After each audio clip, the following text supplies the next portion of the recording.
But do they still talk to each other? No, Chris and Ben? they haven't spoken to one another in about a year. Do you know what he? Do you know if Chris has even heard the new album? Well, I think he has. I'm sure he's heard it. Yeah. You know, I've spoken to him maybe 3 times since last April, which is when we officially split, and he seems happy. I haven't talked to him about the record at all. I have no idea, you know, but it's a weird subject, you know. So we're gonna run into one another eventually, you know. It's inevitable, and that's. I mean, we're playing Download Fest in UK, and they're playing Download Fest in UK too. So I'm sure, you know, there's gonna be a little. Not looking at each other. No. I mean, I'd like to think that we're adult enough to all be able to like look back at it and be like, everything's cool now, you know. So. Okay. Well, you were saying Miss Machine. What is your feeling now about that album? I have a hard time listening to that album actually because there were a lot of things on that record that we were unhappy with. Name me one. Sonically.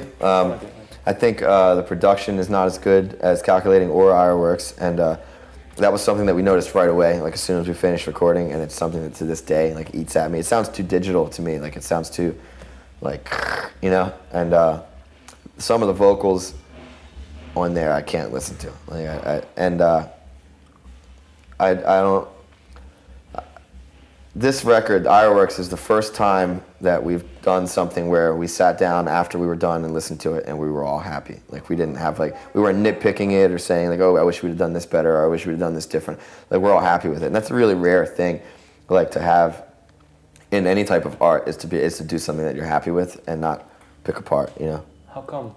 How come now you have that feeling? Do you know? Well, personally, I feel like we learned from the mistakes that we made on Miss Machine. Like we learned, you know, what things are to trust our gut instincts on, and what, you know, when we did Miss Machine, we listened to. I think we were kind of uncertain because Calculating Infinity was just this big looming giant, like looming over us. So we kind of were second guessing ourselves constantly.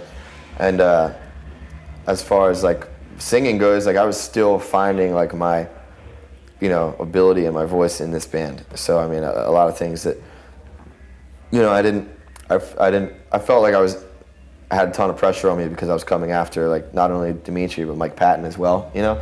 And this time I didn't feel any pressure and I felt totally confident. I mean, we've been together so much longer now, so it just felt so much easier. And